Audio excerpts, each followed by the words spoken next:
बिस्मिल्लाहिर्रहमानिर्रहीम। Sex health care tips के सामीन अस्सलामु अलैकुम वरहमतुल्लाहि वबरकातुहू।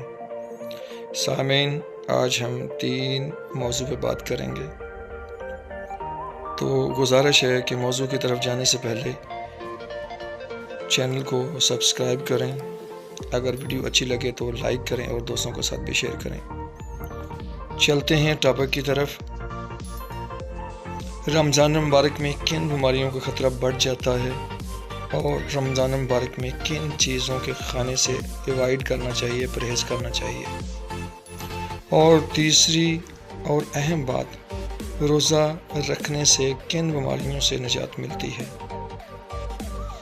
सबसे पहले बात करते हैं रमज़ान मुबारक में जिन बीमारियों का ख़तरा बढ़ जाता है।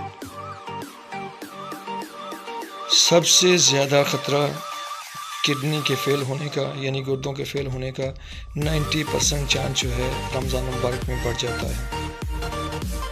और इसके अलावा स्टोमच प्रॉब्लम्स, यानी मैदे के जुमला अमराज, यानी गैस, तेज़ाबियत, पेट का बढ़ जाना, मैदे का अल्सर वगैरह, इनकी सबसे बड़ी वजह हमारी बेहतियाती और बदपरहेज़ी होती है जो हम अफ्तारी के वक़्त करते हैं।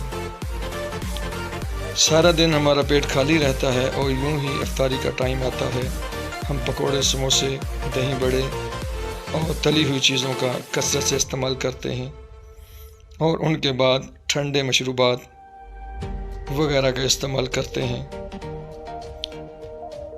जिसकी वजह से तली हुई चीज़ों के ऊपर या बाद में ठंडा पानी पीना या ठंडा मशरूबात पीना नहायत नुकसानदेह होता है, जिसकी वजह से मैदे के जुमला अमराज पैदा होते हैं, जैसे गैस, तेज़ाबियत, मैदे का अल्सर।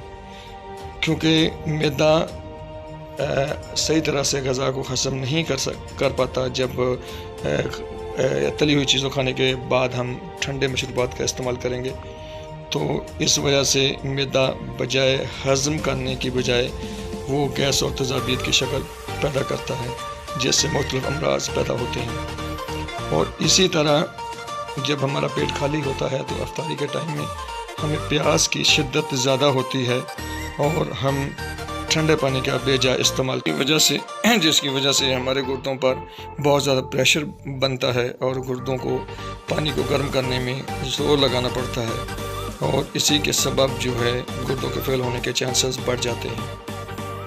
तो लिहाजा इन चीज़ों से अवॉइड करना चाहिए। फ़ौरन जो है ठंडे मशरूबात इस्तेमाल नहीं करने चाहिए, खाली पेट ख़ास तौर पर। अगर ज़रूरत हो तो वक्फे से जो है मशरूबात का इस्तेमाल करें, वो फ़ायदेमंद होगा। और अब बात करते हैं कि रोज़ा रखने से किन बीमारियों से निजात मिलती है। जब रमज़ान का तीसरा अशरा शुरू होता है तो हमारी भूख और प्यास ख़त्म हो जाती है और अल्लाह रब्बुल इज़्ज़त ने एक ऐसा निज़ाम बनाया है जिसके तहत चर्बी जो है तहलील होके पिघल कर जो हमारे जिस्म को तवानाई देती है, जिसकी वजह से blood pressure, high blood pressure, cholesterol और शुगर और मोटापा जो है वो काफ़ी हद तक कम होता है।